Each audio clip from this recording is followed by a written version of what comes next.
Olá pessoal, tudo bem? Bom dia, boa noite, né? Boa tarde, não sei a hora que você vai ver esse vídeo. Mas assim, ó, estamos aqui iniciando as aulas em 2023, os estudos, né? Aulas não, né? Estudos em 2023. E vamos continuar com a leitura do livro de Hebreus, lembra, né? Hebreus, aquele povo que estava em Roma, certo? Era um povo para quem o escritor do livro de Hebreus, que nós não sabemos quem é, alguns dizem que é Paulo, pela semelhança nas palavras, mas não há uma não está escrito que foi Paulo quem escreveu, ok?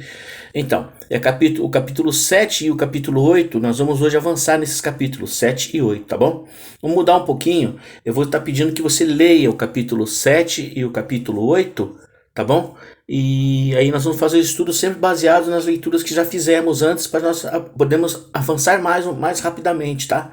E vamos finalizar esse livro aí, tá? Pois bem, pessoal, após 40 dias, 40 e tantos dias aí, estamos voltando.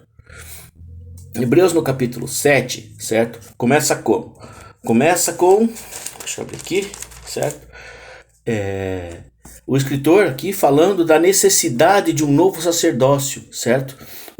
Ele mostra no capítulo 7 aqui que precisávamos de um sacerdote que pudesse subir ao céu, que fosse ao céu, certo? Um sacerdote que pudesse oferecer um sacrifício perfeito, certo? E um sacerdote, para oferecer um sacrifício perfeito, teria que ser um sacerdote perfeito, ok? E o sacerdote perfeito aqui é Melquisedeque.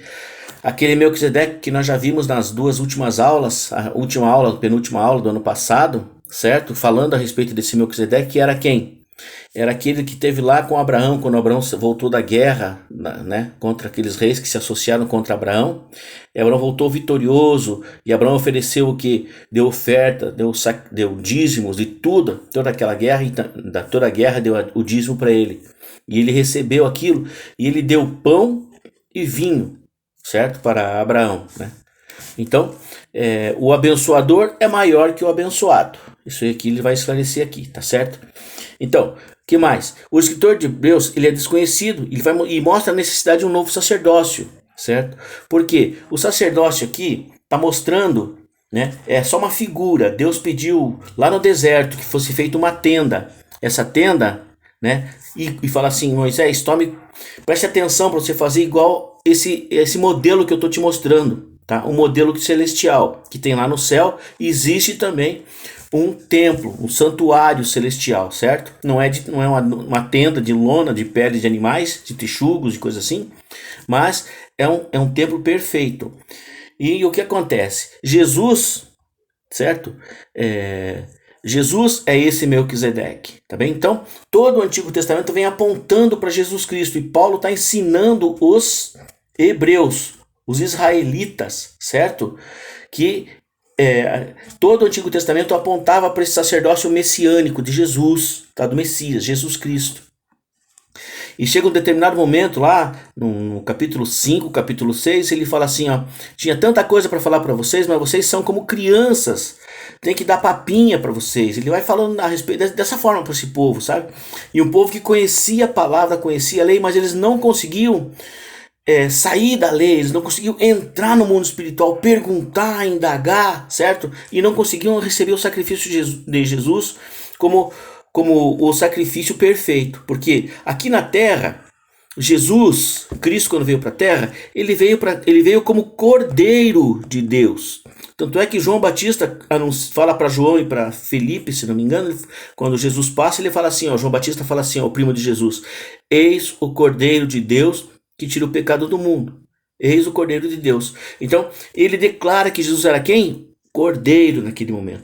Jesus na terra foi cordeiro. E quando ele sobe aos céus, depois da ressurreição, que ele lá na cruz, né? Ele fala, um pouquinho antes aqui, ele fala assim, quando for levantado, quando ele explica para alguns gregos que foram perguntar lá, indagado no templo, me parece que foram alguns gregos lá, né? Perguntaram para ele, ele falou assim, ó, quando eu for levantado, eu atrairei a todos para mim. Leia lá, tá certo? Tá no Evangelho de João. Atrairei a todos para mim. Essa atração de Jesus É atraindo quem? Todos os pecados do mundo. Ah, claro, ele atraiu a gente. Claro que ele nos atrai. O Espírito Santo nos convence do pecado, da justiça e do juízo. Mas todos os pecados do mundo foram para Cristo, porque ele era o Cordeiro perfeito, o Cordeiro imaculado.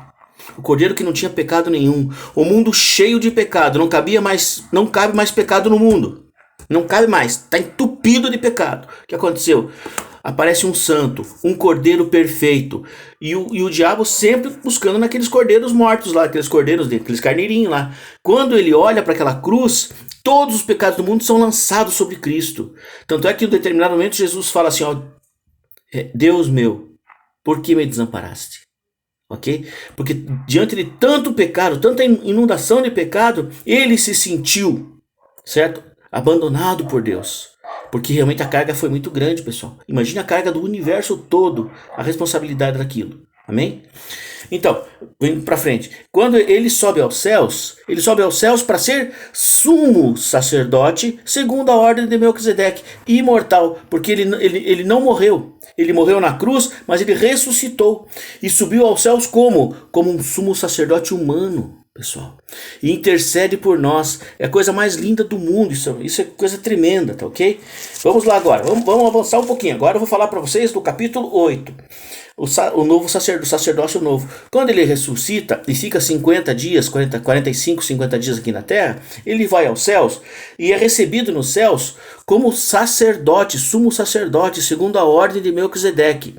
Lá nos céus, né? Bom, não vou entrar muito em detalhes de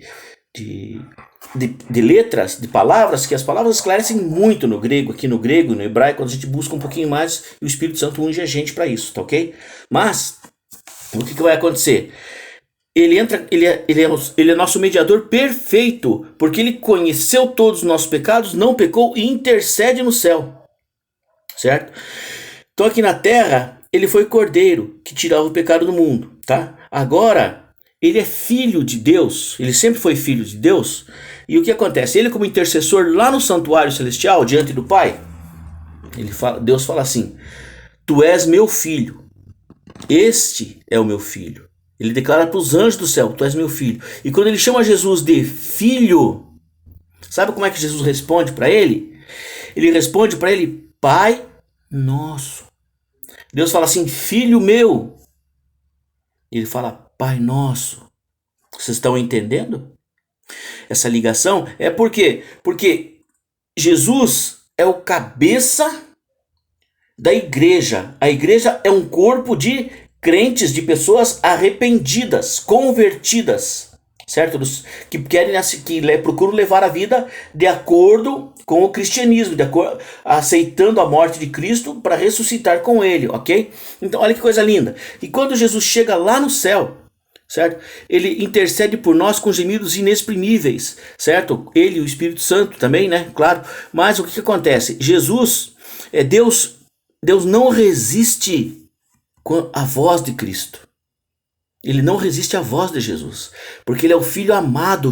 Deus fala, esse é o meu filho amado, em quem eu me alegro muito. E a festa quando Jesus nasceu aqui, os anjos vieram do céu, você sabe disso aí. E o que acontece? Quando Jesus fala, Pai nosso que está no céu, começa a intercessão por cada um de nós, porque depois que nós aceitamos Jesus, o pecado passa a ser acidental. Não é um pecado cometido ali que você procurou cometer. Eu vou premeditar esse pecado, ok? É um pecado acidental. E nesses pecados nós temos um intercessor. 1 João, se não me engano, fala a respeito disso. Quiser dar um pulinho lá na primeira carta a João, lá ler um pouquinho, você vai ver. Certo? Isso é tremendo, querido. Esse foi então o capítulo 7 e o capítulo 8 do livro de Hebreus, tá bem? Aí na próxima semana, se Deus quiser, nós vamos falar mais um pouquinho do antigo culto em paralelo com um novo tipo de culto, amém? No templo, amém? Que Jesus te abençoe, querido, que essa palavra seja grande na tua vida nesse comecinho de ano, que você possa ser um crente arrependido, agora consciente do que Cristo está fazendo lá no céu, de como é que Deus fala com Cristo e como é que Cristo se comporta diante de Deus por causa de nós. Isso é maravilhoso. Deus falando assim, tu és o meu filho, venha cá, meu filho. E Jesus fala assim, sim, Pai Nosso. Isso é muito maravilhoso. Então por isso que nós temos um cabeça, que é Cristo. E Cristo tem um corpo, que é a igreja. Aleluia. Deus te abençoe. Tchau, tchau. Até a próxima semana, se o Senhor assim permitir.